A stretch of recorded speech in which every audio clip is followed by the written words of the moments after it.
Sa linggong ito ay nakadalawang bisis na ang pagbaha. Nung nakaraan ay umabot ng 19.8.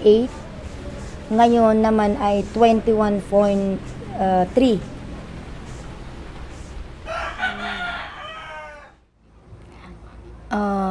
Ako si Belen de Guzman at ipinagmamalaki ko ang sarili ko na ang mga taong taga rito sa amin. Kami ay nakatira sa North Libis, tabi ng tulay.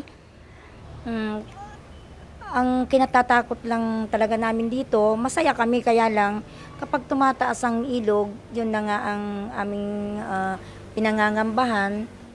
Sa palagay ko, nung dumating kami rito, 1987, hanggang 2004 ay hindi malala ang baha. Pero ngayon, nung dumami na dumami ang tumira, lalo na sa gilid ng ilog, ay lalong lumala. Lalo't marami mga informal settler na nanggagaling sa iba't ibang probinsya. Ang kinaroroonan ng aming bahay ay talagang delikado dahil diyan lang sa likod ng bahay namin ay andyan na yung bitak na tumutugma sa gilid ng ilog at may kanal na dyan.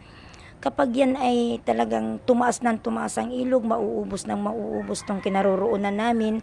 Ang bahay ko ay gawa lang sa tagpi-tagping mga plywood, mga yero, na yan ay talagang hiningi lang namin sa mga taong nagbigay sa amin noong panahon ng Undoy. Pero sa ngayon ay, matagal na yun, sa ngayon ay sira-sira na. Nababasa na yung mga anak ko pag nahihiga sila sa loob ng bahay namin. Pinagtsatsagaan talaga namin dahil siyempre wala kami matirahan, mahirap lang kalagayan namin.